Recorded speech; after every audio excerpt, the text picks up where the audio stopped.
নমস্কার বন্ধুরা, welcome my blog. সবাইকে আমার ব্লগে স্বাগতম। তো সকালবেলা ঘুম থেকে উঠে সব কাজকর্ম শেষ করে মেয়েকে স্কুলে পাঠিয়ে দিয়ে তো তোমাদের দাদাবাবুর সাথে সোজা চলে আসলাম সবজি বাজারে। তো তোমাদের দাদাবাবুকে বলতেছি সকালবেলা ঘুম থেকে উঠে যে শাকসবজি শেষ হয়ে গেছে, তুমি একটু বাজারে গিয়ে একটু শাকসবজি নিয়ে আসো।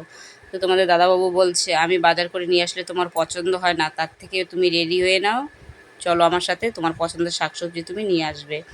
তো তার জন্য তোমাদের দাদাবাবুর সাথে সোজা চলে আসলাম সবজি বাজারে। তো এখানে দেখতে পাচ্ছেন অনেক রকমের শাকসবজি আছে, কিন্তু কি বলবো এখনকার বাজারে শাকসবজির যা দাম হয়েছে না, ঠিক আছে, কি বলবো, প্রচুর দাম। কিন্তু দাম হলে আর কি করব, খেতে তো হবে তাই না? তো তার জন্য কিছু শাকসবজি আমি নিয়ে নিলাম, আমার পছন্দের শাকসবজিটা। আলু নিয়েছি, টমেটো নিয়েছি, গেরা নিয়েছি, আদা নিয়েছি, লঙ্কা নিয়েছি, আর তোমাদের দাদাবাবুর একটি পছন্দের হলো চাল কুমড়া, আর কিছু শাক নিয়েছি, ঠিক আছে।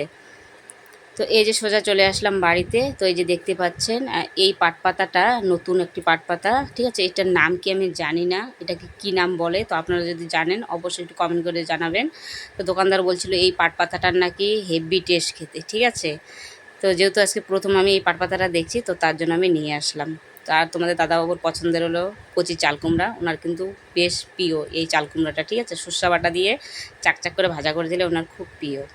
আর সাথে নিয়ে আসছি একটু ইলিশ মাছ। তো অনেক দিন থেকে তোমাদের দাদাবাবুকে বলছি আমি অনেক দিন থেকে ইলিশ ভাপা খাই না, তো আজকে দুটো ইলিশ মাছ নিয়ে নাও, আজকে ঘরে ভালো করে রান্না করব। তো এই যে দেখতে পাচ্ছেন ইলিশ মাছ। তো এখন আমি ইলিশ মাছটার জন্য সর্ষে বাটা রেডি করে ফেলেছি, ঠিক আছে। তো এই যে দেখতে পাচ্ছেন সর্ষে বাটা। তো এখন আমি এই যে বাটির মধ্যে সুন্দর করে বাটিটার মধ্যে ইলিশ মাছগুলো সাজিয়ে দেব। দেওয়ার পর এখন আমি এখানে সর্ষে বাটাটা ঢেলে দেব। দেওয়ার পরে কাঁচা লঙ্কা আমি ফাইডে রাখছিলাম, এটা এখন এর মধ্যে দিয়ে দিব।